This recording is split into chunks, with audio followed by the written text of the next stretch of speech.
Welcome to the Big Half and Half Rewatch Podcast, the podcast that's nice, real nice, where we watch each episode of the UPN sitcom Half and Half and recap them from a modern POV. Join us through this journey of discovery as we break down the relationships of the characters and maybe even get a little inside tea.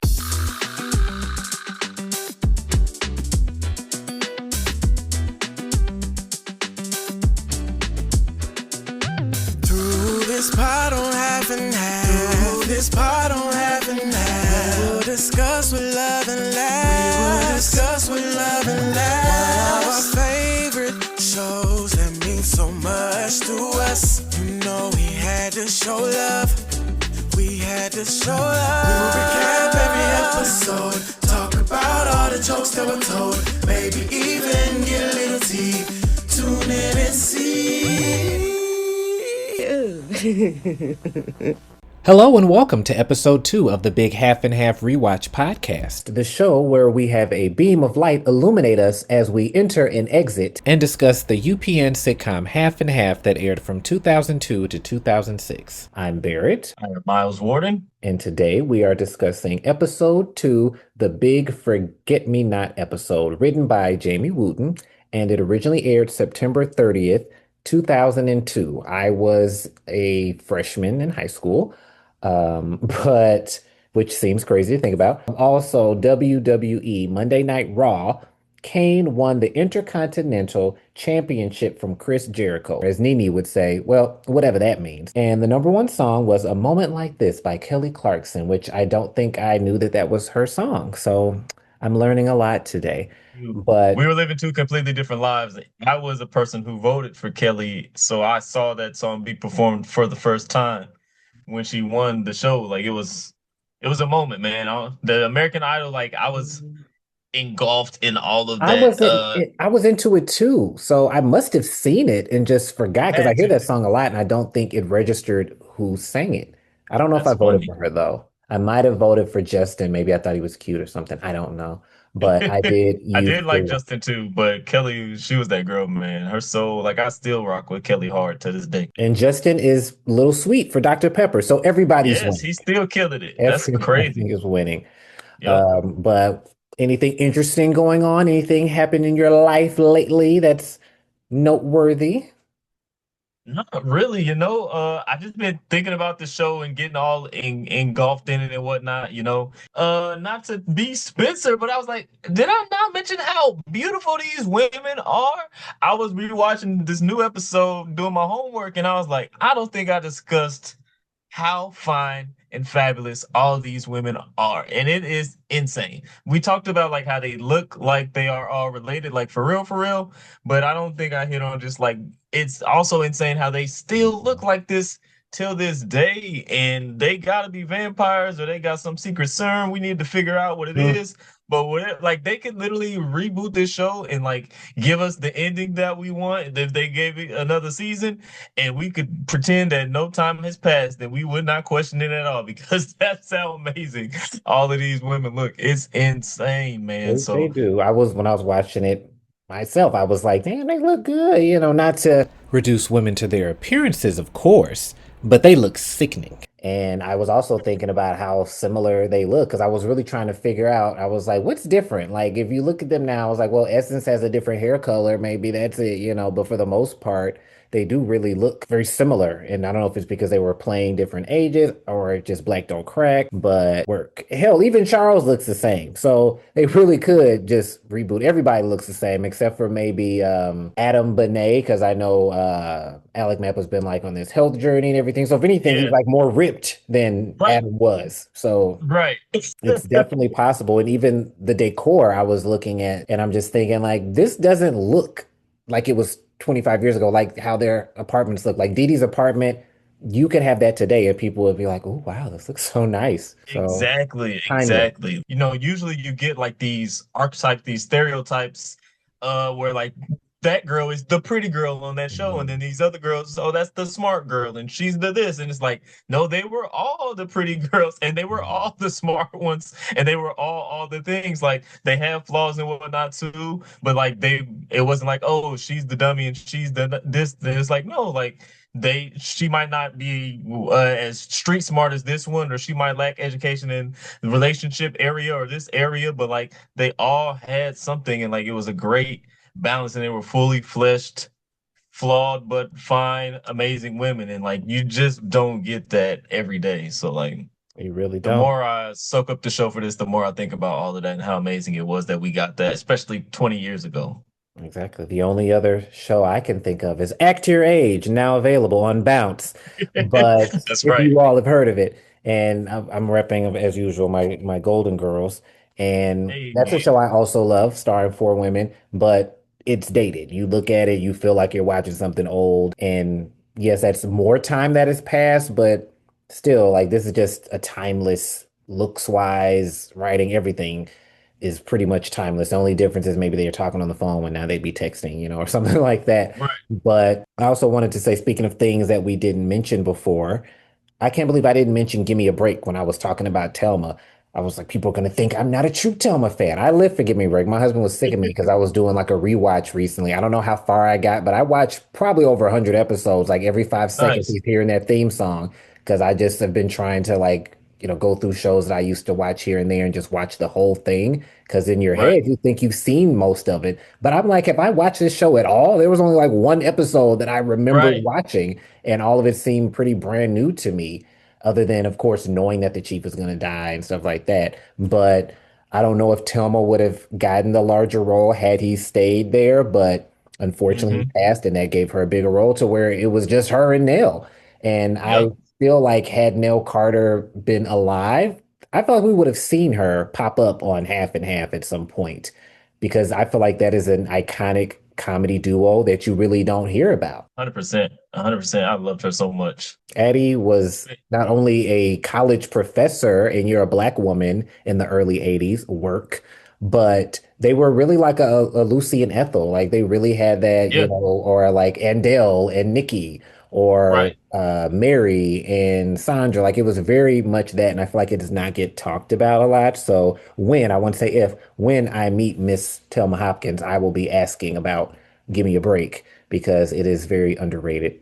Just saying. We I think we it have to. And I guess we didn't plan this, but I guess it's Telma Day because I also I got on my Family Matters shirt. If you can catch Telma right there, if the computer will cooperate with me. So yeah, I guess we represent hard for her every day today. is Telma Day over here. I think it Uh, is. so in this episode, which again is interesting that a white man wrote this because this does not seem like a white script. Like the stuff just seems black to me, a Yes. black person, despite my hair. This is not my natural hair. For those Yep. of you watching, this was done to my hair, but I am black. Both of my parents are black.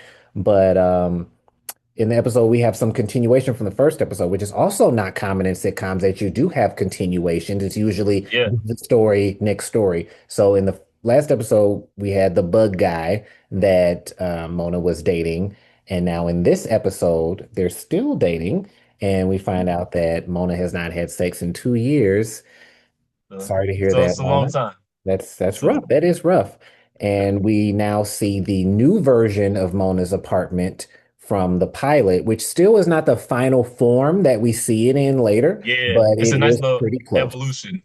Yes, and maybe you could speak to set design and how things change and why, because the seats for the kitchen counter are further back, but then in later episodes it's up close and there's a lot of scenes where they are sitting right there. So from your perspective and your experience, have you seen it to where they say, "Oh, well, this is in the script, so let's move this stuff around," or do you see people say, "Hey, later on we might need this over here, so let's just move it there now." 1,000%. I think it could have been a directing thing or what they needed for the scene, where it's like, okay, well, this functions better for what we need, or we got this person coming in over here and we need them to talk or do something over here. So we can just shift this a little bit. And again, like most people, we're like nerds for this. So like we're actually paying attention to literal the furniture moving Mhm. on set and the paint drying and all of these things that most people wouldn't pay attention to.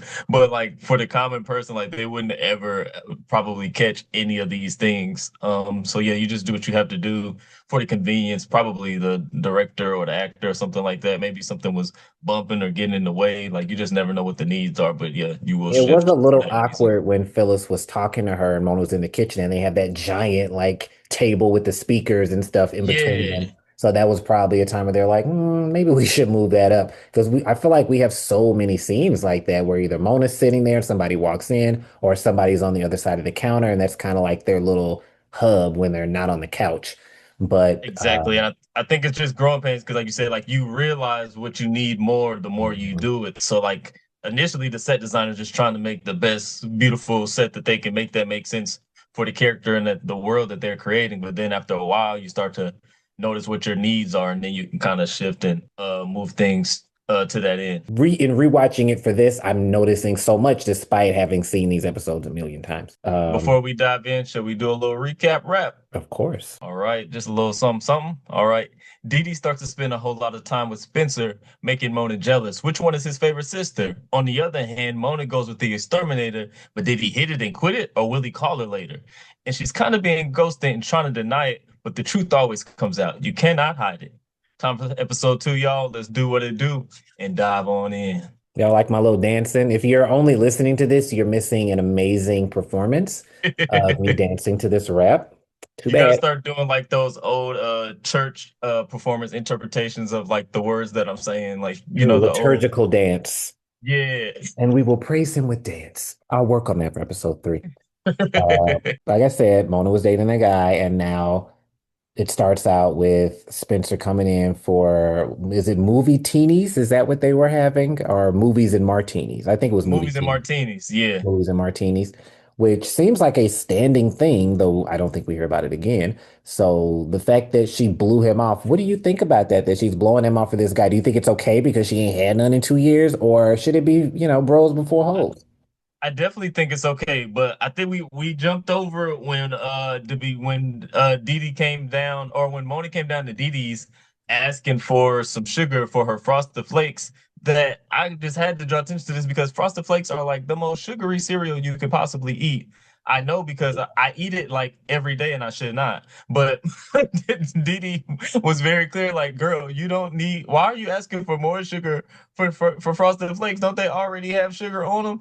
In fact, Frosted Flakes have so much sugar that as a avid fan of Frosted Flakes, I know that I went to the store last week and saw that they got a new version with 25% less sugar because they realized they have too much sugar. So I just found it hilarious. Well, she's using equal, so maybe that made it okay. I don't know if that was a Yeah, product placement. I noticed a yeah, lot yeah, of those yeah. throughout the episode, Dunkin' Donuts, Jelly Bellies, but it was interesting, equal of all things, and that she had Right. not been up there or seen this amazingly reconstructed apartment, which I'm assuming it's just been a couple of weeks since the first episode. Yeah, I And think they literally said like it's been a couple of weeks or something, or you haven't been over in a couple yeah, of like weeks. I think she said when she came in. Big Didi construction agency has really done a lot with They this move fast, man. I need them to do some work in my neighborhood and on my a building and some. fireplace, balcony, all this stuff already decorated. Work, Didi. But she's like, oh, it's getting there. Yeah, she's being a hater as usual. Yeah, but then she did But want to. She asked her if Didi asked if I could do anything for you for Mona, and she was like, "You want to switch apartments with me again?" I And mean, she just at Didi that just point, laughed it off yeah, like, shit. "That's not gonna happen, girl." And then we do finally get the real intro that we didn't get from the pilot with the Yes, iconic Melanie Daniels yes, and the full, version of them dancing and everything. When we have one of them on the show, I would need a full breakdown of how they did it and what it was like, because that was a full-on music video. Three yeah. outfits, different scenes. The green screen was That could have been shot amazing. by Hype Williams, as far as I know. Like that thing was nice. I mean, to be from 2002, that green screen was on point. Yeah, So I can't imagine what they would do if the show came out now, right, but definitely one of the most iconic. A lot of people, even if they don't know the show, they know the intro. right. And I would love to hear more about that one day. Um, I do, I put that I thought Mona was rude for Mm, ditching him. And he is the one man, as she stated, that is reliable, that she can count on. And I yeah, feel like that happens a lot. I don't know if it happens more with women that have male friends, but having been in that position, I have had many friends that kind of just have, thrown me and others to the side when they finally got yeah. somebody. I've been in that position and I've been on the other end of it as well, where it's like you don't even think about it because like it's always like the expectations where she could have just told him like, "Hey, heads up, we're not gonna be doing our little martini thing tonight." Like I know that's our thing, but like the fact that he came over there all hyped and all ready with the snacks and the movies and Yeah. all that, and then he had to find out after that, I would have been like, "No, I'm here now. I'm watching these movies, girl. I don't know what y'all gonna do, I but." mean, of course he had to have Scooby Doo me because Spencer's nasty. Uh, That cracked me up. Like we said last time, anybody else, a lot of this would be very creepy, but Spencer gets away Yes. with it. Spencer passed. But Yep. maybe because it was 2002, maybe they didn't have cell phones.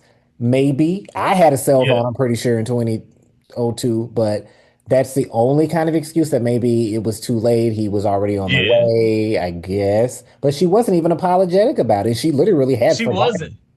That was the sad part too. Yeah, like she literally like couldn't have cared less. She was so ready. This is one of the few scenes where she's hornier than Spencer in this scene because she was ready to kick him the hell out of here so she could get what she was trying to get from the exterminator. Yeah, she wanted to be exterminated.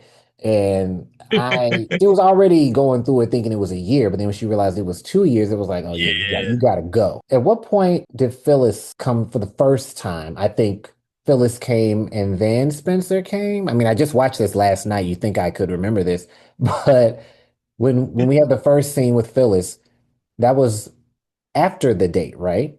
Yes, that was Okay, after. yeah, because then Phil, she was like, Phil "Why didn't didn't come you till tell later. me about it?" And this is kind of Yeah. some foreshadowing down the line when they had the episode. I think it was Mother's Day when they went to the hotel, and Dee Dee was kind of envious how Mona could speak so freely about her dating and sex life with Phyllis, Yeah. and she wasn't able to do that. And it did kind of take me back, like, "Oh my, you know, what I'm saying all of that," because I, of course, couldn't do that with my mother, but it was nice to see because you don't really see that with black families because a lot of stuff is Yeah. very taboo. So to see it be so commonplace, I don't know if it's because Phyllis is half white or if it's because she's a therapist, but it was not a big deal for her to open up in that way. And I thought that that was nice to see. Yeah, I definitely have that note. I can hold it or we can jump to it, but I had it for when we get to the scene where like yeah, it really between the Scooby Doo me and like them just openly talking about the sex, I was like, this show is very sex positive, especially again being 20 years ago. Like you didn't really have that. Like nobody like she could have clowned him for having that Scooby Doo me movie in there, but she didn't even say nothing about it.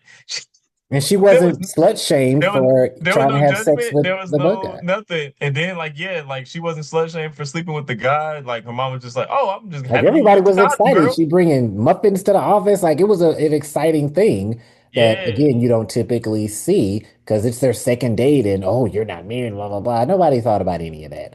It was just yeah, like girl get you some. So yep. I love that. I love that. right on, Mona. Now, I watched it on YouTube because that's the only place I can find it. And I realized I was watching an edited version because as soon as he walked in, it cut to Delicious Records. I was like, wait a minute, I know there's something else. So I did go and find there was a longer one that showed their scene together. Maybe it was too racy for that person who uploaded it. I don't know. But it really Oh, wasn't you mean when the all of that. exterminator came over and they slept together? The how short the scene was? Well, the first version that I watched yesterday cut that out. Like you didn't see their flirting and intimate moments Oh, or whatever. It just went right to them being at work. And I was like, wait a minute, I know that's damn well that crazy. there was more than this. So I had to go and Yeah, find the other version. I was like, okay, so there is more. There was a whole scene. I'm not making that up in my head because I'm like, damn, he didn't get to come back at all to this episode. right. So he did No, come he back. If you definitely. all are watching on YouTube, make sure you watch the one where we do see him come back into the apartment. Yeah, exactly. After she kicks Spencer out, then the next scene is the exterminator coming over. They flirt a little bit, and we can see some of their chemistry. And then they quickly realize that they both just want to get to it. So then that's what they do. And then we go to the next scene where we are back at the office, like you said. And then like Spencer's coming up to Mona like, "Hey man, something went wrong with this artist, blah blah blah blah. So I need you to like listen to these demos ASAP, and we got to find like some new talent or whatever." And like usually she would be like feel the way about it or be frustrated, but like she was super eager. So like immediately Spencer was like, "Oh, Yeah. you must have got some girl because your She got attitude has changed. You got some pep in your step. You are very yeah. eager." She got So, cracked so like an egg. Yeah, yeah, she yeah, needed that. yeah. That's why Mona's always in such a bad mood because she ain't getting any, I guess. And Two Phyllis too, years. probably. Hell. Anybody could be in a bad mood. I mean, yeah, that's a long time. And I think Mona's apartment is perfect for intimate moments, like the color scheme, the candles, the big pillows. Like Yeah, when he it came really over, creates I a really vibe. felt the romance and like it's very intimate. Like it's like yeah, Very I definitely cozy. felt the vibes. And I believe this is our first time. I know it's our first time seeing Delicious Records. It wasn't in the pilot. And I don't even think we talked about what they did for a living in the pilot. I don't You're believe. right. I think there may be like one line or two, like where they just mentioned, like, "Oh, you're a successful artist," blah, blah, blah. But like, I don't think yeah, we really got into it. But And this I was don't the know if first we time talked we, about Phyllis's job in the pilot either. So we unpacked a lot of stuff about people's yeah, careers and what they do. And I would love to know how they came to that conclusion that she'd be a therapist because it seems like it wouldn't fit based on how she acts, but maybe that was part yeah, of the joke. The do right, as I say, not as I do. But that was a very elaborate set for Delicious. Again, for it to be episode 2, we don't know what's gonna happen. And they committed, like, we're gonna have this big ass office. There was no Adam yet, so I don't think anybody spoke except yeah, for Spencer and Mona, just a lot of extras. yeah, And yeah, yeah. Just a lot of hubbub, people happening in the back. I Yep. mentioned in my notes that they talk about Big Slim Jim, which I did. I forgot to look him up, but I do remember hearing about that artist a lot on the show. So I don't Mhm. know if that's a real person. I assumed before it wasn't, but after we talked last time about some of these people being real, maybe Big Right. Slim Jim exists. Let me look him up in real time, Mr. Big Right. Slim Jim. While you do Um, that, I just would talk about something that I noticed too that I didn't really hit on was that like real quickly in this scene we see some of Rachel or Mona's like physical humor, which is so good. You mentioned mhm. I Love Lucy earlier, and like that's my favorite art actress of all time. So anytime anybody like can display some of that physicality, like I'm a big fan, and I think that also what endeared me to Rachel it's just very small, subtle stuff like because she was so like in love and happy to have gotten some and she was really in her feelings about the guy like it was just real subtle stuff about like when she was backing up she was having a conversation with Spencer and she was backing up and didn't notice where she was because she was so in her head about being in love and whatnot. She backs into the door and like bumps herself and like it was very subtle and like wasn't played too over the top and goofy. Like it was very realistic person who just like losing track of where they are because their mind is elsewhere and she pulled it off like so perfectly. And then when she walks into her office, you see her like lean against the wall, and like you can just actually feel how like lovey-dovey in love with this moment and with this man she is based on her physicality. So like I had to give her flowers and props for like it's throughout the show, but like in this scene was like one of the first scenes I think it was able to be displayed. So I got feel to give her like props for that.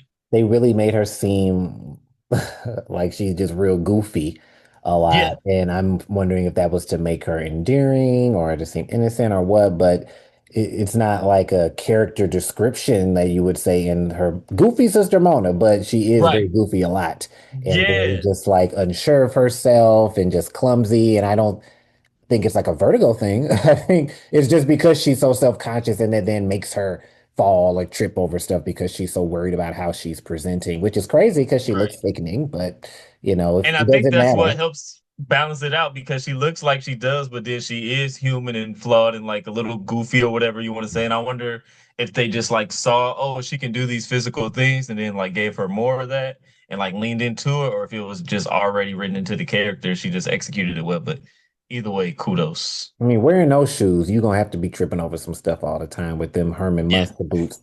I skipped. I wanted to point out. So I find it hard to believe she did not see Dee Dee for weeks, and she's Yeah. right up there. And then you hadn't seen her for weeks, and now all of a sudden you need help hanging pictures, or do you just want to be nosy and see what was going on downstairs? But Yeah. I do have to mention the image of P. Diddy above Mona's bed. Yikes. That did not age Man, well at all. first of all, even in the moment, I was like I get it. They're in the music biz, so like this is like somebody you would look up to. But even like to have in your bedroom, still, even then, I was like, that's weird. Like in the living room, sure, cool. Like you put hip hop icons if you're into music in your living room or whatever. But like I was like, why is he in the bedroom anyway? And I was interpreting it as on the ceiling above the bed. Huh. So, See, I didn't even think what about y'all like got it. going on over there? I mean, you were in the Either music industry, way. Mona. So, were you at the freak offs? Hopefully not. But it's funny. There's so many shows and movies where he's mentioned a lot, and you of course don't think about it at the time. But in hindsight, you're like, damn, they sure do bring him up like Scary Movie or something. Brenda went to one of his parties, so I don't Yeah. know if hopefully that was a coincidence. But again, Jamie wrote that. Jamie put P Diddy, Yeah, right, and that's the thing too. Yeah, like it's so much of our culture. Somebody in the writers' room had to put that and in I there. thought he was Somebody still pitched that. Puff Daddy back then, actually, I but think that's maybe when no he more. made the Diddy song when he had just changed his name Mhm. to Diddy, and he came out with the D, the I, the D, that whole song. So I think that might have been the time he changed his name Oh, so many Jamie was trying to times. be relevant. I don't know your life, Jamie. Maybe you are a big hip hop fan, but that He was might just an be. interesting reference. But I mean, he did have this show at a whole hip hop label, so we don't know. I I will say, I'll get to it more so, but in watching this episode, I'm really not rooting for Mona. Like I'm really having a problem with her behavior. And typically in my memory, I'm team Mona, but maybe I am just building up something because of, what the show puts out there about poor Mona, poor Mona. But a lot of this is on you, girl. And even Yeah, calling Dee Dee the little princess, that's fucking rude. Like, yeah. why gotta be all that? Dee Dee has not done anything to you. Anything that she's done, she was like 7. So Right. Like what has she literally every done incident she recently? brings up, she's like, "But what about it's like when you took my doll or like all of these things that happened like 20 years Let ago." it And it's go, like, huh? girl, we got to move on. One, it was 20 years ago, and two, like a lot of the stuff isn't even her, it's just the situation that she Mm. happened to benefit from. So like we can't hold this all against her. And the whole time Dee Dee's like just super energetic, wanna be besties and sisters and like just putting forth all of this love and good energy, and she's not here for it. She's still a Mm. little frustrated about the Maybe I'm things that happened triggered 20 years because ago. my older half sisters have referred to me as the little prince. So maybe it's a personal Mm. thing, but maybe I'm the Dee Dee. I just feel like a Right. lot of this is unwarranted. But we do see Phyllis pop up in the next little bit, and my note is, damn, Phyllis is nosy as fuck. Yeah. Because golly, like you going through the mail, we already know she goes through her drawers, like the closet. Like, geez, There's Phyllis, no that's a boundaries, which little much. again, that's why it's hard to believe she hadn't seen her in some time because the way she acts, she over here every day. Basically, I'm shocked that Phyllis isn't trying to be her roommate or something. Because Right. are you ever at home? We never do see where Phyllis lives ever. We don't. Even when she moves into the building, we don't see the inside of her apartment. So That's I very guess true. her whole life is just being at Mona's house, which that's fine, I suppose. But can you just be there and be hanging out and not rifling through her shit all the time? Right. Some respect for her being a whole adult. There is But none, I guess. but I mean, but that is also very real. I know how that, and we put some of that matter of fact in Extra Age too with the mother son aspect with this. I can't imagine. I imagine it's probably worse with daughters and mothers who were raised by their moms Well, because in Bernie's defense, it is her building. So I'm pretty sure it's another Charles situation. Jacob wasn't yeah, paying no rent, right? he was not. Okay, well then Bernie is allowed to do that. Yeah, Although, even though Mona's not paying no rent, it's not Phyllis's building. So that's so different. very true. And Jacob was a Very little true. younger and he lied. So that makes it Yeah, okay. I'm a yeah, Bernie apologist. But we learn a little more of Phyllis's personality because most of everything we heard from her in the pilot was centered around Mona and Charles and Dee Dee. She really didn't right. talk about herself like that. So we really get to see a very unsettling side of Phyllis and how Yeah, overly obsessive and vengeful she is. If anybody out there watches The View, whenever they talk about relationships and revenge and cheating, Sunny Hostin is always giving big Phyllis energy and how yeah, she, what she's like, if that was me and my husband, I'd be setting a car on fire. It's very that. But I kind of see Phyllis' point. Like that has been me in moments, not in my marriage, but that has been me prior. So I can kind of understand. Or do you yeah. think it's doing too much either way? I mean, yeah, both sides. I think it's still doing a little too much, but at the same time, I do understand. I I mean, get I'd it. be ready to pop off at any moment, not as much these days, but anybody can get it. I was walking the dog yesterday. I didn't hear everything this man said because I had my AirPods on, but he yelled something at me. First of all, it's the crosswalk, and I stopped in the middle to make sure. So I turned around and I was like, "What the fuck did you say to me? Why don't you come back around here and say that?" Yeah, I ain't think so. Yeah. Very confrontational. Probably didn't require all that. I was in Phyllis mode, and my gummy was probably kicking in, so I was feeling invincible. But sometimes you got to let people know. And I think that that is where Phyllis is coming from. Because when I Yeah, do go off on people like that, it isn't just to go off. It's because exactly. you need to know that you can't do that to people. You So got the to next draw the time, line so right, people know where the line is, or otherwise they'll just keep exactly. crossing it. So sometimes you got to be like, hey, So the this is the next time line. that Mona's boyfriend or whatever is with somebody and wants to treat them like this, he might be like, "Oh, damn, the last time I did that, her and her mama showed up at my house, blah blah blah. So let me treat this one right." Not to Right, make it okay. There are better right. ways to handle stuff, but some people need those real world in the moment examples to get it and Yeah, for it to click. And yeah, you are doing this to me, and this is my response. It doesn't matter. I'm okay. I'm cool with it. But the next person may not be. This may be their yeah, 13th reason. They might set it exactly. off in a way that far exceeds what I would do. So, if anything, Phyllis and I are helping the world and communities by doing the I most and wrecking shop so that we can save them later on. Yeah, I'm gonna say get it. that. I get it. Mhm. It's still problematic, but I understand where it comes from. But the main reason I have a problem with it is that this is not Phyllis's situation. If it was Right, Phyllis's boyfriend or whatever, I can right. see it. But she's now poisoning Mona with her toxic ideologies and brainwashing her to think that this is how you should act. And Hmm. that's not good, Phyllis, Dr. Phyllis. And at least we see at first, anyway, that Mona realizes how nuts this is. So she's not Yeah. completely sucked in. And the fact that Phyllis just got up and ran out the door, yeah, let's go get her. Girl, you look nuts. You look nuts. But And she then she really gets thought locked she out. that Mona was with her and she had her back. So and I love that flip where she was like, "Yeah, let's go do it. Yeah, yeah." And then she walked all the way to the door. She got out that door. She slammed that door like, "I am not going out there with you and getting involved in this foolishness. No, thank you." And you would, a normal person would think, you know what, maybe my daughter's right. This is when she should have Yeah, done her little calm voice she does, like, oh, Mona has a point. She's like, no, let's do it. Come on, still. And then we get what I find to be really horrible. The only time we see Big Dee in this episode, how dare them? Very brief, but it again, was. she's that character that even though it was brief, that again, my read of the week goes to Big Dee with the yeah, I something along the lines of I didn't imagine that hair all over your clothes came from a man. They Oh, say, yeah, I didn't think so the hair all over your clothes came from a man.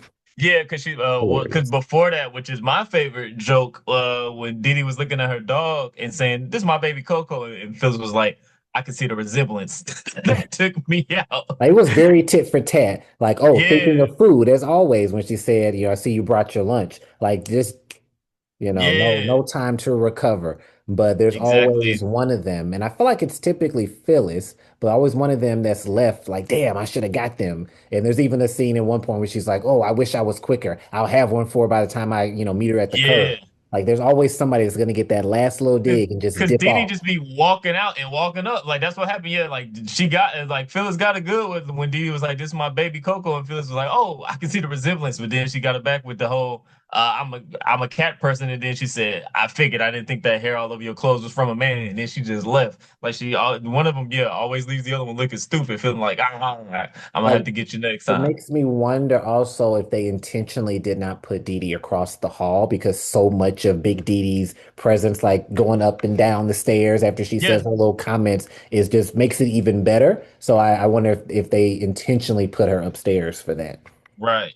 Because it wouldn't be the same if she was just, walking next door or Because something then after I that. would still get my other joke off too. Like if you just walking next door or even like parallel, then I'm gonna keep talking to you even as you run Exactly. away. And maybe it's a deeper meaning of, she's better than her, so she's on the top floor. She has Yeah. all the, it could be a whole philosophy they have going on behind the scenes, or maybe it was just random. But that's what I think.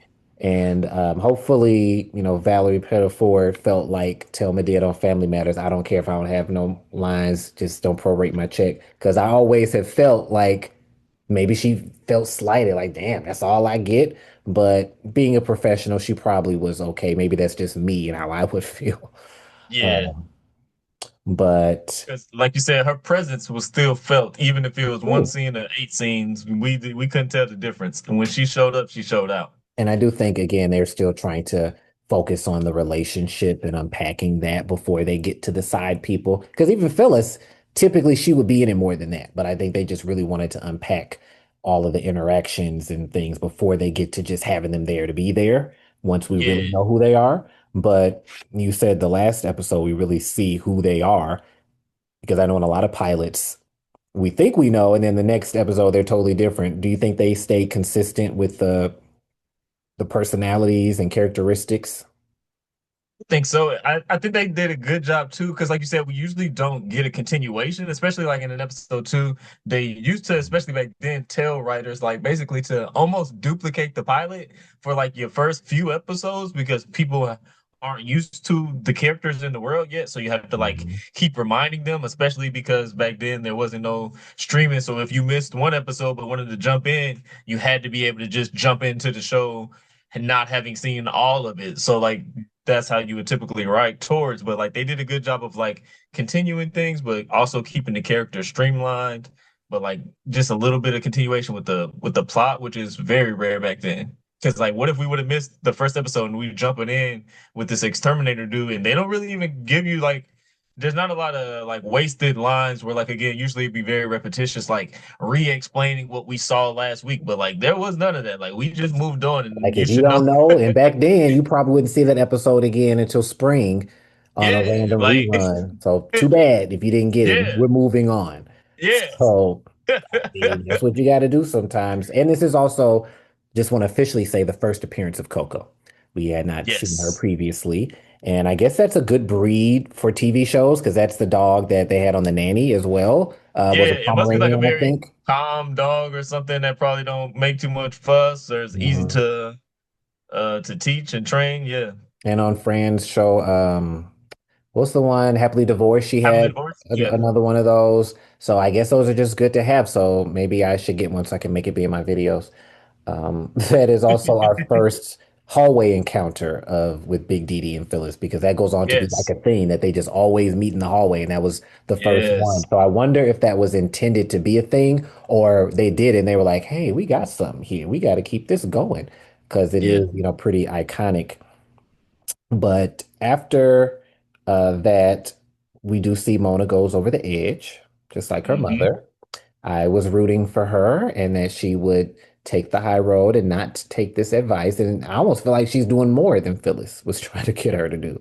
She was. What was weird though was even before she went over the edge, she was still trying to play it off and lie to her sister and Spencer. They had the scene at the when they popped into her job and they're like, "Hey, we about to go check out this show," and then we see like they been buddy buddy and Mhm. hanging out, and then she lies to them and was like, "Oh yeah, yeah, I've been me and the exterminator, we've been getting it in, and we got plans," and like just lying her ass You ain't off. got a lot to kick it.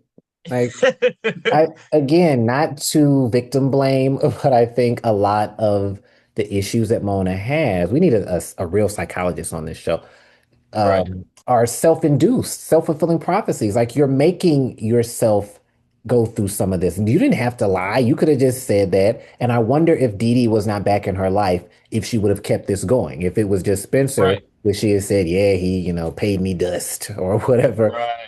So maybe I guess I can kind of see that of being like, damn, not only is my sister back, but now she's gonna think I'm this big loser. So maybe Mhm. that's part of it, but still, like you didn't do a very good job. As a good Yeah, liar, you could have had something set up better than that, Mona. That's number right. one in lying. Have your lie together before you need it. That But part.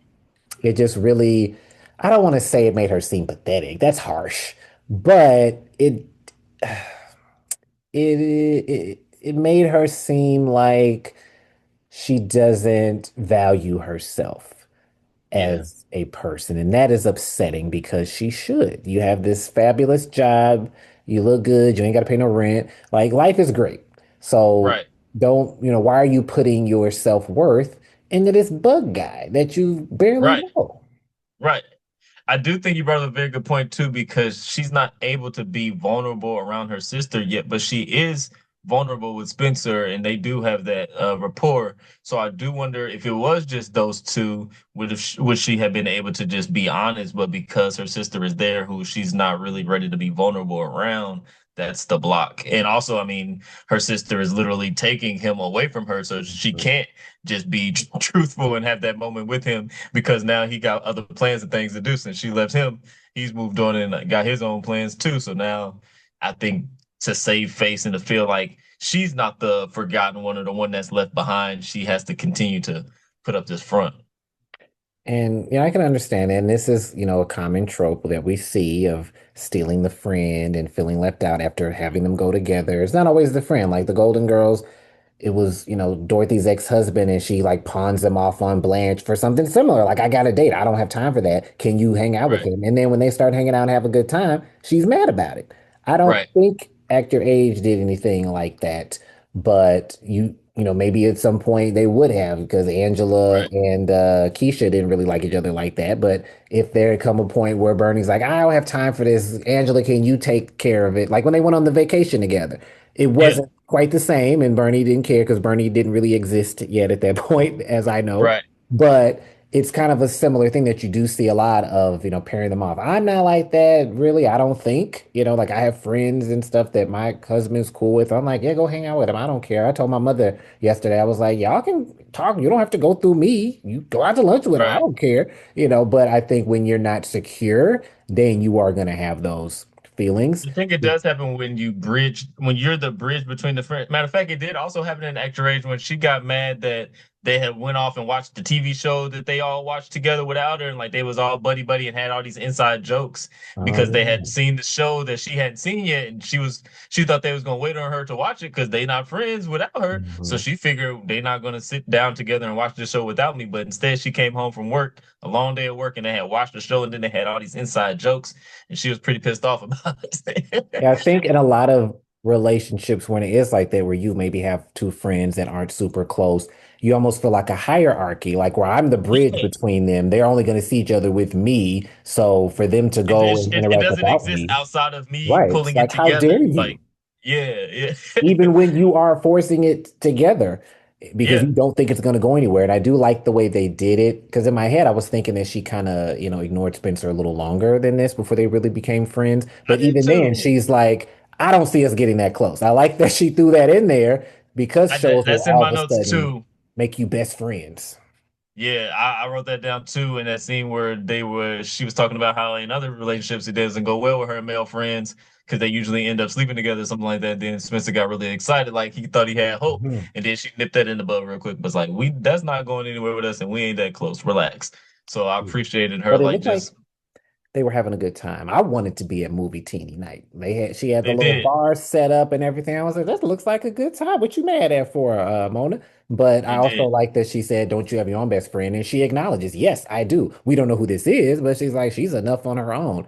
So I don't know if she's Nurse Merce and, from that other group that we later meet. But when that Right, does happen and Mona's hanging out with Dee Dee's friends, you don't see Dee Dee getting mad, even though she did kind of set that up. But right. you know, I think that's because she's confident. It might not always be that. Like for Act Your Age, I don't think Bernie wasn't confident, but you're just used to your Yeah, position. You're used to it right, being a certain way. So when the status quo gets disrupted, you're like, wait a minute, what's happening? Are they going to wedge me out? So I think right. because Mona has those insecurities and doesn't really have any other friends, Hmm. that that's it just made it all the more I guess, problematic for her that not only is this my sister that takes everything, but this is my only friend, and I ditched him for a man who now doesn't want me. Like it was just a lot of things piling up that I think probably added to her flipping out on him that were Yep, outside of just him not responding. I think it was her reaction to everything, yep. Dr. Barrett. But that phone call, I did not remember that being so unhinged. Like she sounded mad Yeah, doing the most. Like, girl, he got a life. At least he answered the phone. In my memory, he didn't answer ever. So, That's what was really crazy too, was that like that's like a thing that sounded like a voicemail you would leave somebody upset or angry, but like if somebody picks up the phone, you would tend like even if you go into the phone call conversation with all of this energy and this intent on doing something, once the person usually answers the phone, it kind of calms you down and changes your emotions and your psyche. You're like, oh shit, okay, I can't really be that off the hinges with this person on the phone. Then you kind of switch up. But she was completely unhinged to the fact where, yeah, I also thought that it was a voicemail, but he was on the phone talking to her. So it's like, how are you this upset if he's picking up the? It's not like he completely ghosted you. He is picking right. up the phone. So what is the issue And here? with I no don't know. cell phones and stuff like that back then, it was not that easy. Like, you're calling him from Yeah, work. And did she yeah, call him like from you, work so he wouldn't recognize the number if there was caller ID back then? I don't know. But is that right, what you're getting paid to do? That's why y'all needed Kai Owens. But right. he's at work and you're at work. And then you go into the whole thing. I get it. I've been in that position where I'm like, after all we've shared together, but at least he answered the phone. In my case, I don't know if that happened. So, what did she want from this man? Yes, you gave him your flower and everything, but we, as the audience, need more context. Was it Yeah, established that this is not just a fling or hookup? Did she say, yeah, I want to be together? Like, she made a lot of assumptions. Oh, I got a man now. Do you? Does having sex yeah, mean that that's your man? right. I And it mean, was not like he bamboozled her into having the sex. Like they both clearly wanted to have sex in that scene right. where we saw it happen. So it's like, I don't get, there was no trickery here. He didn't really lie to you or he didn't say, I love you to fool you into thinking it was deeper. There was none of that. Like y'all both knew what it was. It'd been a long time for I you. mean, He just was into you. So like it was I what don't it was. condone it, his behavior, but I don't think it should be vilified either. I think it's just being a Yeah. normal fuckboy, you know. But I mean, he Especially was like you said, with the 32. context of back then, where it was easier to go a few days without talking to people Yeah. or tracking somebody down. Like He's just it being wasn't as thirsty. easy. Yeah, And he, as to me, he was never really that great of a guy based on our first meeting. So if someone right. wants He to show already you who they was are, into your you sister know, and then dated you after that. So like he, he's after not talking to you on the phone first and having a right. connection, like he has been very consistent throughout here, Mona. Yeah, So I don't know what the issue is. And as we see later, even when she gets a good guy, she sabotages it. So how much responsibility and culpability are on the bug guy and how much is on you, Mona? I feel like more of it is on Mona. yeah, I mean, I don't I want us to agree. sound like a woman bashing podcast, but Right. watch the show and tell me what y'all But think, but okay? yeah, he never portrayed himself to be something other than what he was. Right. So A yeah, flake. at a certain point, you gotta kind of see So people and take them for who they are and be just get the D responsible and for move your on part. because he did not seem like a worthy person to be with just Yeah, based on the interactions. He seemed like I'm gonna just go float over to whoever gives me attention in the moment. it was And literally like he's just taking whatever road is easiest and accessible to him. Like yeah, and it wasn't even a real date. He just came over to your house. Did he bring anything? Like any food or anything? I think I he feel may like have maybe brought flowers. something. Yeah, I think he may have brought some flowers or something small. But either way, she did all the leg work and set the Right. mood and had the movie and the vibes and the candles. Like that Like would he not didn't have have. worked with him trying to date somebody in this era, especially being a bug guy. They probably already many women discard him for his profession, but you know they don't like that of let's go on a walk, let's go to the park, all that. They want I real mean, dates, and that's and not if a it's real not a date. real date, then you know what it is in the upfront because this was very much a Netflix and chill date Right. before Netflix, and that's Maybe the exactly what it DVD was. Netflix in the mail and Yeah, chill, but that's yeah, very much what that was giving. And if you yeah, do, prefer a different kind of date, work. I don't get in straight people's business. So women, if y'all want him to take you to the Taj Mahal, that's what he should do. But Mona being somebody that has low or no expectations, I right, think that she just accepted. I don't think Dee Dee would have accepted that. You're not just gonna come over on our second right. date or whatever. No, I need to go to a nice restaurant or We something. know. I'm pretty sure he when he went out with Dee Dee, he took her somewhere. Like he didn't just come over to the house. I feel like they went somewhere, and she came back after the date. Did he go out with Dee Dee? I remember him going out with Mona because Dee Dee was waiting on the stairs when Mona came home. But I don't think he went on a date with Dee Dee. Maybe he didn't go. Did they just? Why can't we Flirt. remember this? We just watched this like a few days ago. Yeah. But I feel like he was flirting with Dee Dee. So then Mona left because she had fell on the floor or whatever. But then he came up to her apartment later and said, "You're the one I really was interested in and wanted to go out with." I don't think he ever went out with her because I don't think Dee Dee would have went out with a bug man. And he was 10 years older than her because I think Dee Dee is Right. supposed to be 22 and he was 32, which is odd. I'm wondering why they made him 32 when Mona's like 26, 24 or something. Yeah, I think she's 26 because that seems like a bit of an age gap for somebody who Yeah. doesn't date much, but maybe she was just taking what she can get, maybe. But yeah, Mona, this is not a good episode for you. This is not make me live for you and your antics. And we do end up hearing Phyllis's famous story yet again. And I Hmm. started to think that this was the episode where we uncovered that it's fake. And I was like, damn, already, but no, it's still real as far as everybody Yeah. knows. There I was flying off to Acapulco, her favorite, Yeah. thing. At this point, Mona's mouthing the words like, okay, been there, done that. And I'm assuming had Dee Dee heard this earlier, she would have nipped this in the bud that that's not true. But I'm Hmm. wondering how Phyllis thought she would continue this lie with Dee Dee so close now. Like Dee Dee wouldn't Yeah. know. I think Phyllis convinced herself that it was true. That's the only That's what I possible think it is. explanation. Sometimes you tell yourself a lie for so long that you start to believe it because you forget that you made it up because it's just been so true now to you and to whoever else has been buying into it for decades. So at that point, it is real as anything else is to you. Yeah, Phyllis is definitely giving that she's somebody in this administration with this. I'm just going to say whatever, and you accept that it's the truth regardless. Yep. And she just was like, that's how it is, whatever. And we get to see again how that one lie has impacted Mona's life so severely because Yeah. it is also part of what fueled her going off on him. If Phyllis did not have this view of all men because of what Right. Charles did, then I'm sure Right. Mona would not be like that. Like a lot of Dee Dee's how she is because of how she was raised, how her mother is, how her father is, and her, what she saw as far as black love and everything, I think Yep. influenced her relationship with Neil and everybody else. And then we see directly how Mona's relationships have been influenced because, they never work other than the last one that we don't find out what happens. So, Right. Phyllis, I know she apologizes all the time or whatever, but she never really takes true accountability in a way that would be meaningful to me were I her Yeah. child. Just saying. Same. I love you, Phyllis, but you wrong. 100% agree. And then with the busting up in the apartment and going off, we did kind of jump ahead a little bit, but that Yes. again, unhinged. You don't talk to her for weeks, but now you, the fucking Kool-Aid man, and just interrupting everything so that you can go off on them. And even Dee Yep. Dee was like, "You're going off on me. Like, what are you Yeah. doing?" Like she Yeah. should have felt, as my mother would say, just like a fool. Because Yeah. everybody's And looking at you and it's like, girl, what? yep. And Didi made it real clear. I'm not trying to steal your friend. Like, matter of fact, you the one who left your friend with me when you was moving on and worried about your little man, and you left him alone. So then that's when we started hanging out. And now you upset at me. I was just picking up the slack that you left because you wasn't being a good friend. So now Right. here I am trying to be a So friend to your so you friend. don't want to hang out with him. I can't hang out with him. Nobody can, I guess. He just has to be alone because you're And not wait on you. available.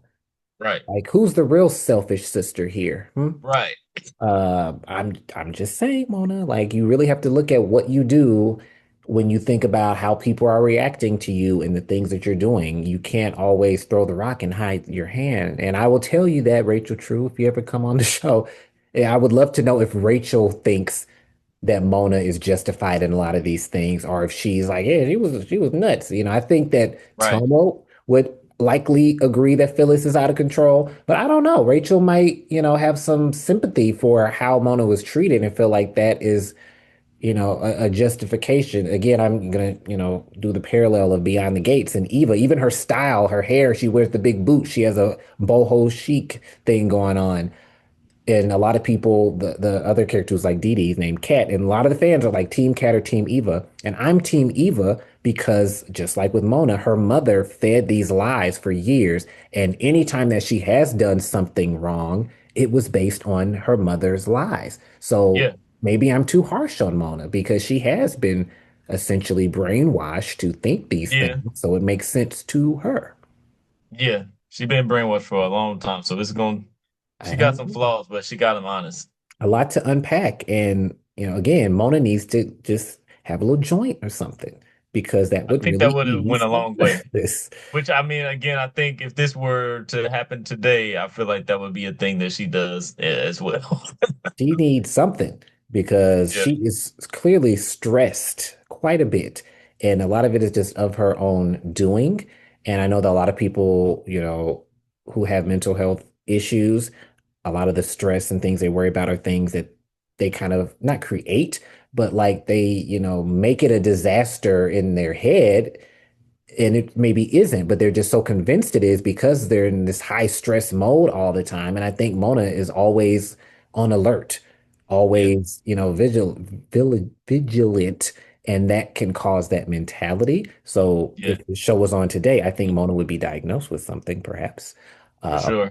because if you have PTSD, then you're always going to be on alert. And that is how she always acts, on alert. Yep, and she does because of the lie that's been told to her. She's always waiting on her world to shatter because she keeps hearing this story about how her world was shattered, and so she's always on high alert, looking for ways that it may occur and trying to prevent it and causing And some of her Charles, own too. chaos. Yeah, Not just Phyllis. And I would assume that even pre Dee Dee, which seems like they would have had much less interesting lives back then, without the Dee Dees around, but I would assume that she would still be like this. I think this just amplified it because it was out of nowhere. Like this is a lot yep, to unpack. So I do have, some sympathy and I do show some grace, but at what point do you take responsibility and say, okay, this is my life and this is how I'm going to handle it? So when we see the scene of them in the laundry room, which is the first time we see it, I think we don't see it again until she gets trapped down there with Big Dee Dee. yeah. Dee Dee kind of put her in her place. She did. But before we get to that, we can't skip over my favorite horny Spencer line of the episode, which was after they had their big blow up and they both stormed out. Spencer sitting on the couch and says, I still say it ain't a chick fight until somebody's naked and covered in baby oil. And then he pauses and thinks about it. And he's like, ooh, that's nice. Yes, this man is so unhinged and horny and does He not care. just wants And, a piece oh, yeah. of somebody. Oh, I'm really surprised. Honestly, it's amazing that like, because usually in a platonic relationship, like that might not even be a thing that you would care to see or think about. Is that like your best friend being naked and covered in baby oil? But like again, somehow he makes this balance work where like we completely believe that they are fine and platonic at the beginning of this relationship, but also he's just horny for whatever, whoever, like And I think does he not care. always liked her and that she just kind of friend zoned him in college and he stayed He there, just but kind was of took the yeah, ready to exit that at some point. Thank God we never had to see them have a full-on relationship like so many shows do. But I think that yes, he's super horny, but yes, he's also into her quite a bit. yeah, Because how could he not be? She's a, yeah. voluptuous woman. And they have a lot in common. But I think that Spencer's also just a freak. So I think that's just the main part of it. 100%. And funny how he understands consent when Adam shows up. Now all of a sudden you don't like all that because now Adam is Yeah, doing yeah, you how you do everybody else. yeah, So how do yes. you like it? But yeah, she did it in a way that wasn't mean either when Dee Dee confronted. I would have cussed her out personally. Yeah, But like, let me tell you something. But yeah, she even, she came down to the laundry room to wash her clothes with the tags still on them because she was trying to still get that bond. It would have been a wrap. I would have moved out. Okay, you don't have to worry about it. You will never see me again. But the fact that she still tried to do all that shows that Dee Dee really is a good person yeah. despite everything. And maybe Big Dee Dee, really isn't so horrible if she raised such a thoughtful young woman. Right. That's something else that we don't really think about that often. But yeah, she did raise an amazing woman who is kind and caring and puts herself out there. And so yeah, she did. Big Didi did something right.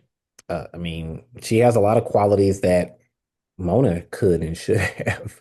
But I think we do see a lot more of the selfish side of Dee Dee later on. So maybe they just wanted to, you know, pump her up to seem so nice and great in the beginning before they got into that. I think it's a good flip because you would typically have the richer person who had like the fancier background. They would typically come into the situation as the asshole, and then like the person who had the more normal upbringing would be like the more like level-headed person in the situation. So to flip it, I think was a very smart like little twist. Otherwise, it could have been like felt too stereotypy or archetype. But like this was a good little flip.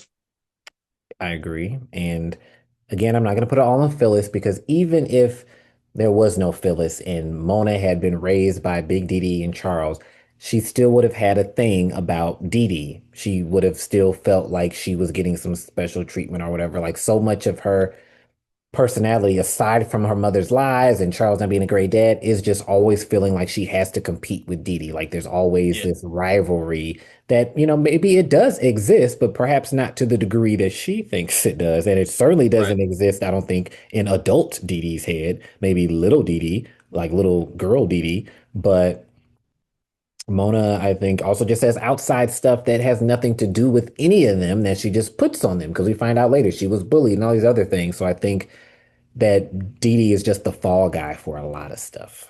Yeah. Poor Dee Dee. Why am I a Dee Dee apologist now? But at Maybe least, it'll turn as the episodes go on. We'll see. We'll see. yeah, I'm sure I'll flip back and forth. And because I think a lot of people, when I do see like clips on TikTok and stuff, so many people in the comments are just like, oh, I love Mona. I love Mona. Not to say that Dee Dee isn't great, but I think more people relate to Mona and feel Right. like they are Mona and see themselves in her, as where Dee Dee is just, a funny character or whatever. But I don't know if a lot of people are connecting in that same way because so many Right. people do feel like they're the underdog. So it's nice to see that represented, I suppose, because you really don't see a lot of characters like that unless they're like a total loser, like Right. on Parks and Rec, Jerry, that type of thing. It's either Hmm. that or nothing. So to see, this and how she develops over time and gains more confidence. But Yeah. I think it's nice to see because all the similar characters to Mona that I can think of, Lynn from Girlfriends, Denise Huxtable, even Eva, they are way more confident in themselves despite Right. everything else. And she just unfortunately is not. And I don't think that's something that Phyllis has done enough to try to build her up. It's still very much, the world is full of, Monas and Phyllis's, even though Mona was the one that said that, that's the type of mentality that Phyllis has ingrained in her. I don't know if Phyllis does a good enough job to make Mona feel worthy outside of their own bond with each other. Right. I agree. Wow, we're really getting deep. Uh, Side note, in looking at my background, for those that are not, watching this, I have like the establishing shot of the house.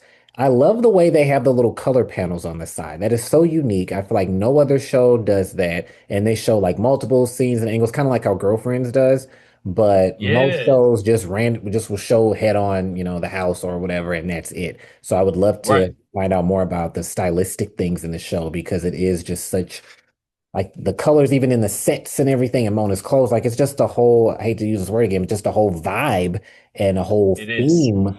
I forgot I have to look at the camera. A whole theme that just encompasses the entire show, like the transition music, the theme song, like everything is just this whole like chill vibe. I'm gonna have to watch an episode of this under the influence of marijuana because I feel like they are really catering to that crowd. Or maybe I'm an addict, I I don't think know. so. But for both.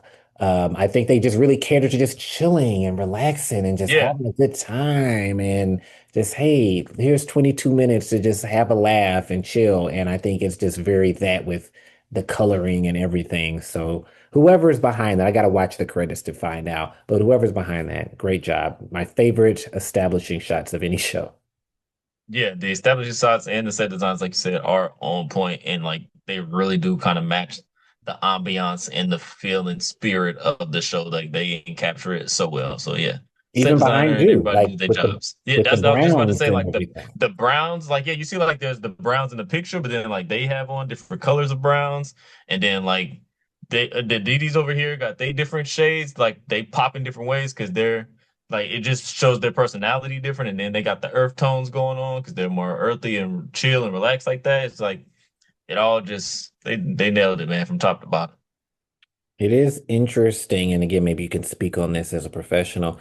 When I'm looking at promo shots, I always take it as they are still the character in this Mm, shot. So there are mhm. promo shots from season one where like Phyllis and Dee Dee are giving each other stank face and stuff.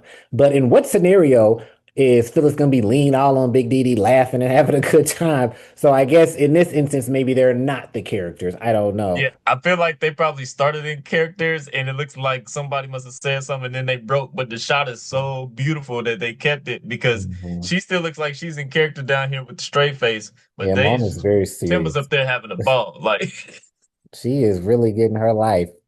And I think that had the show continued, we would have seen them develop more of a friendship because there were little bits of it throughout, kind of like George Jefferson and Tom Willis, how they yeah, eventually became friends.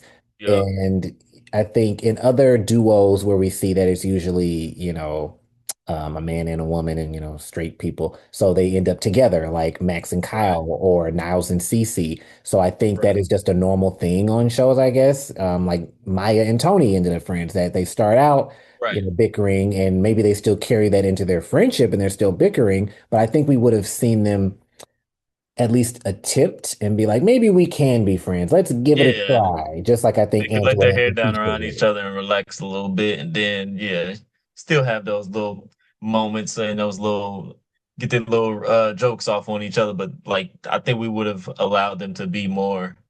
That would have been more loving towards each other. That would have been good to Because see. I think it's hard to be around somebody that much, regardless of your interactions, and not develop some type of connection in some way. Right. Because like with your show, I was thinking like, how do they not like each other? And they've been friends for 30 years. But then I'm like, well, they probably were not around each other that It's much. it's been in and out. Right. Yeah. So So like, it's easy yeah, to just, hey girl, yeah, whatever. But now right. that they're under the same roof, that's a little different. So I think just Exactly. like with Big Dee and Phyllis, yeah, they may have seen each other here and there, but they weren't seeing each other like this until the Right. girls, moved into the same building. So now they're forced. And we even see later on with the cancer scare and everything that, yeah, we don't fuck with each other like that, but if you really need me, I got you. And Exactly. it's like an unspoken thing. So I like that as well. And then we do see that chipped away over time to where I feel like everybody got closer, except for maybe Big Dee Dee and Spencer. I just remember her saying, happy holidays to you, unplanned guest, when he gave the Yeah, Thanksgiving. yeah. But they had the least in common. So I wouldn't have expected, an episode of those two. But who knows if Right. it had gone on. Um, but I do like the different dynamics and that it's not just like the Golden Girls. They're all friends, they all like each other equally, everybody's cool. But this show, it's very different between each character, and it's different from episode to episode and season to season. Yeah. It's really a fun journey to watch how they all play off of each other and how they change who each others are by being in each other's lives. I mean, the theme song really is true. Through this journey of discovery, in finding you, I'm finding me. That's Yeah. what they say. For those of you that think it's in finding you and finding me, it's not. It's in finding you. I am finding Yep. myself because I'm getting to know who I am as a person. It's And a you're whole bringing part. the joy out of me because Mona is not the most joyous person naturally. Right. So I feel like it's really her, singing a lot of that. And maybe that's why she gets a little part at the end because Right. Dee Dee is helping her, to become who she is. And Mona has helped Dee Dee in other ways as well. And I think that in a lot of shows, a song is just a song, but this really does encompass everything as far as their relationship and how they're trying to grow together. And I think that really solidifies it, in my humble opinion. I agree 100%. My last little note is just we have a rare time where we happen to see a neighbor of theirs. It was very quick. They ran back upstairs, but we Yeah. rarely see, which I think is common in a lot of shows set in apartments, but we don't ever see anybody. So I don't know how many units, who lives there, whatever, other than old lady McCracken, who I guess is deceased. But it was nice to see somebody for once. I'm surprised Dee Dee does not have an in-unit washer and dryer. But I guess you Hey, can't have it all. She probably sends her stuff out. She probably never been in laundry room before. that was my thinking too. I was surprised to even just see her attempt to do her own laundry because that doesn't seem like a thing she would do. Yeah, that's sad though that you're at that big age and you don't even know how, but I guess why would you? Why Right? would you need Yeah, to? When they have multiple maids, as we have we'll hear later on. But exactly. overall, overall, what would you grade this episode? I'm thinking it's another 4.5 for me. It's not perfect, but it's damn near perfect. So I'm gonna give it 4.5 mics out of five, man. The only like the issue was like you said, they didn't really make Brian the Exterminator a guy worth going crazy over. Like they didn't really justify that. So that's the only reason why I'm gonna take off Yeah. the half mic. There was no real reason to be this going this nuts about this guy who we saw from the jump really wasn't worth all that energy. Think it really wasn't about him. I think it could have been anybody. She Yeah. just wanted someone in something. But I agree, it would have been nice if it was like, oh, I want him because, or he's this, he's that, and not just a man. Yeah. But We only heard about the great conversation that they Mhm. had, but we didn't even really get to see and enjoy all of that. So And we wasn't didn't even even that really great. care. Right. It could have Right. just been great in her head, or just great because it's the man talking to you. Right. So I am curious, just to backtrack. Dee Dee's saying that she always gets gifts. Spencer gets gifts. Work. He must really be Yeah. laying it down. I ain't got nothing from nobody, so I guess I ain't doing a good job. But I forgot we're doing mics. I was about to give a grade like I'm doing a report card. I would give it 4 mics. Okay. I do agree there's a lot of details that would have been good to have. Didn't have enough Big Dee Dee. Um, Yeah. and I'm trying to think I think because the pilot was so great that lifted my expectations because it wasn't a bad Right. episode, but I was just ready for like, wow. And I felt like they were trying to pack a lot into a little space. It definitely were. And a lot of things could have been fleshed out more. Maybe this could have been a two-parter. I just felt a little rushed. I was like, wait a minute. What's happening now? What's happening over here? And it was hard to try to focus in. And I don't think it did Mona any favors. And I don't know. I guess I feel like the way it was written really made Mona seem pretty, pretty effed up. And I don't Right. think if you look at all of the source material and all of the facts that it necessarily had to be that way Right. just based on what we see. But I think the way that it was written and played, it kind of really made her seem like the bad guy, which I think it's kind of early on to label her like that because now we're going to go forward thinking Mona's this horrible person that hates her sister for no reason and all that. Right. And she's just a complicated individual with a lot of problems that have not been addressed. So Hmm. 4 mics, which is still pretty good, I That's think. still very good and very fair. And luckily, we will see, like you said, the dynamic will change as it goes along. Thank God we got blessed with these old school long episodes and these old seasons where we Mhm. will see everything that we weren't necessarily able to see so far. It all happens later. And overall, as far as the progression that we are tracking with these relationships, do you think that this was a pivotal move into the direction of them being close by having this thing? Or do you feel like yeah, we addressed it okay, but I still don't mess with you like that? I mean, I don't know if it's pivotal, but it's a step, seeing Dee Dee stand up for herself and boss up. It was a step in the right direction, but I don't know how it's not going to change overnight. It's going to be a long journey. And I think Mhm. until Mona can get this chip off her shoulder about the damn story that she's been told for her whole life, it's going to be hard to Which I really think is make the next any episode, progress. I I believe it think. is too. I believe so. And even then, I haven't watched it recently. If I recall, she didn't like ease up on Dee Dee that much, despite the fact I feel like she kind of went in worse. And it's like, well, what do you want from these people? But I Yeah, think that it was very big of Mona to acknowledge that she was wrong and apologize because based on how she had acted that entire episode, I would not anticipate that. I would have felt she would have right, kept going and now Dee Dee got sugar in her gas tank. right. So I appreciate the fact that she did that. And speaking of that, do you feel like Spencer is a good ride or die, or was he doing too much too with the sugar? Yeah, he a good ride or die, man. At the end of the day, like sometimes he gets neglected as a friend and he got to take the back seat and he might be friend zone, but he still shows up and supports and is down for whatever for his homie, when stuff don't go right with the guy. And I think before too, he mentions how like when he was with the wrong women, she will stand up for him and tell him that girl wasn't nothing and don't worry about her. She ain't worth a damn. So like I like their dynamic of just even though it ain't perfect, but at the end of the day, they gonna be there for each other. And it's nice that, you have that. I would love for some people to go do some stuff to people that did stuff to me. But, sometimes I have to do that myself. That's why there's a YouTube video of me smashing a MP3 player with the hammer of somebody I went on a date with. But that was a long time ago. I mean, I said MP3 player, so that should tell you something. Right. But I feel that that was a bit much. Like, because he didn't call her the next day, even though he answered later. I mean, he hung up on her. So now he has Right. to have his vehicle destroyed. This is property damage. For what? That seems a little excessive, I think. I Bit, mean, a little that bit, man is but probably traumatized. But if I'm not mistaken, doesn't he come back a third time later on? he might. I feel like he does. I'm gonna have to go check that because if he did, now he's the crazy one. Because what did you think was gonna happen? He But might like a little crazy. We don't know.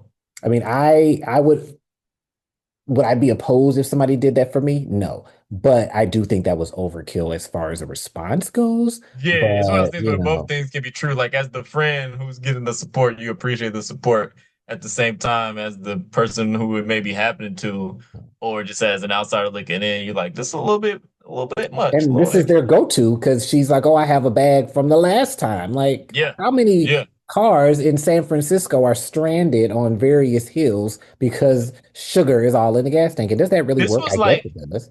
I feel like this was a very common thing that was mentioned in like the 90s and early 2000s too, Mhm. like as a punishment to people who have wronged you in any way. Like this was brought up a lot I feel like it on was TV. typically in this type of scenario, like a dating type thing. So Yeah, let I me, don't know and I what was gotta going on Google with it. the writers who I was gotta writing do these it. shows, but it was definitely mentioned a lot. I'm gonna see if this is a real thing because you hear about it so much. Like Yeah, any sediment, sugar can clog the fuel injectors or the fuel filter if there's too much of it. Well, I would think any is too much. Uh, so good to know. But it says, in short, it does not clog or destroy the engine. Oh, well, maybe it was an exercise in futility, but it's the thought that counts, Spencer. yeah. So thank you. I messed it up just a little bit. Just call any damage, but that's good. It didn't completely destroy the car, so not that bad after all. Well, do we have anything else? I think we're all set for I this am all week. set. All right. Well, we will see you all next time for episode 3 of the Big Half and Half Rewatch podcast. Again, I am Barrett, I am Miles. and I feel like we were supposed to have some little fancy outro, but I don't remember what that was. So I guess that'll be added in post.